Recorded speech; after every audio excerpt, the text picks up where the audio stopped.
கிறிஸ்து இயேசுவில் பிரியமான சகோதர சகோதரிகளே, ஆண்டவர் இயேசு கிறிஸ்து கலிலேயாவிற்கு வந்து வழக்கம் போல செல்லுகின்ற நாசரேத் ஜெபக்கூடத்திற்கு செல்கிறார். அங்கே அவரிடம் கொடுக்கப்பட்ட ஏட்டு சுருளை எடுத்து வாசிக்கிறார்.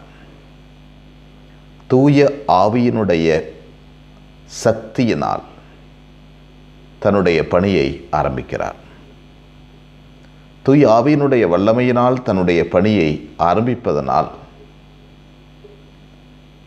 ஏழைகளுக்கு நற்செய்தி, எளியவர்களுக்கு நற்செய்தி, கடவுளின் செய்தியை இந்த ஏழையர்களுக்கும் எளியவர்களுக்கும் வழங்குகின்ற ஒரு பாங்கை அவர் ஏற்றுக்கொள்கிறார். ஆனால் இந்த ஏழைகளுக்கும் எளியவர்களுக்கும் கொடுக்கின்ற நற்செய்தியை ஆண்டவர் இயேசு பெற்றுக்கொள்கிறார் என்றால் மக்கள் மீது கொண்ட ஆழமான அன்பினால்,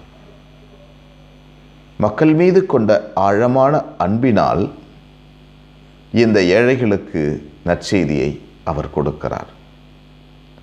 இந்த அன்பு கடவுளின் ஆவியார் கொடுக்கின்ற அன்பு.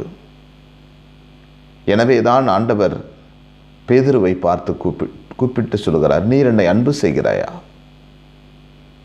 ஆண்டவரே, நான் உன்னை அன்பு செய்கிறேன் என்பது உனக்கு தெரியும். நான் உன்னை அன்பு செய்வது என் சகோதரனை அன்பு செய்வதும், தேவையில் இருப்பவனுக்கு உதவி செய்வதும், எளியவர்களுக்கு நற்செய்தி தெரிவிப்பதும், பேய்களை ஓட்டுவதும், நோய் நொடிகளை குணமாக்குவதும் என்னுடைய சகோதர சகோதரி மீது நான் கொண்டிருக்க அன்பாகும். அந்த அன்பை நான் பிறருக்கு சொல்ல, என் வாழ்க்கையில் சொல்ல எனக்கு வரம் தாரும் என்ற முறையில் அவர் ஆண்டவரிடம் சரணாகதியாகிறார். இந்த அன்புதான், இந்த ஆவி கொடுக்கின்ற அன்பை தான் இன்று இந்த உலகத்தில் நாம் அனைவரும் பெற்றுக்கொள்ளவும் ஏற்றுக்கொள்ளவும் அழைக்கப்படுகிறோம். நம் ஒவ்வொருவருக்கும் தூய ஆவியார் அதே அன்பை கொடுக்கிறார். அந்த அன்பை, கிறிஸ்துவை எளியவர்களுக்கும் ஏழைகளுக்கும் கொடுப்பதற்கு இன்றைய இறைவாக்கு நம்மை அழைக்கிறது. இன்று கிறிஸ்து தேவைப்படுபவர் ஏராளம் ஏராளம். கிறிஸ்துவினுடைய அன்பை, பராமரிப்பை, அவருடைய சக்தியை தேவைப்படுபவர்கள் இன்று ஏராளம். எனவே நம்மால் இயன்ற மட்டும் இந்த அன்பினால் துண்டப்பட்டு, ஆவியினால் அனுப்பப்பட்டு இந்த அன்பை பிறருக்கு பகிர்ந்து கொள்ள நம்மையே தயார்படுத்துவோம்.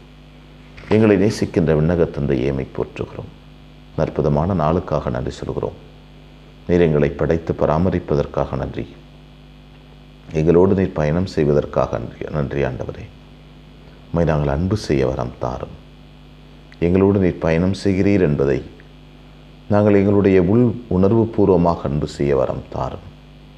எப்போதும் தூய ஆவியினால் வழிநடத்தப்படவும், தூய ஆவியார் கொடுக்கின்ற அந்த அன்பை எங்கள் இறந்த இதயங்களில் தாங்கி உமது நற்செய்தியை, உம்முடைய பிரசன்னத்தை தேவைப்படுகின்ற எல்லாருக்கும் கொடுக்க எங்களை பயன்படுத்தும் ஆண்டவரே.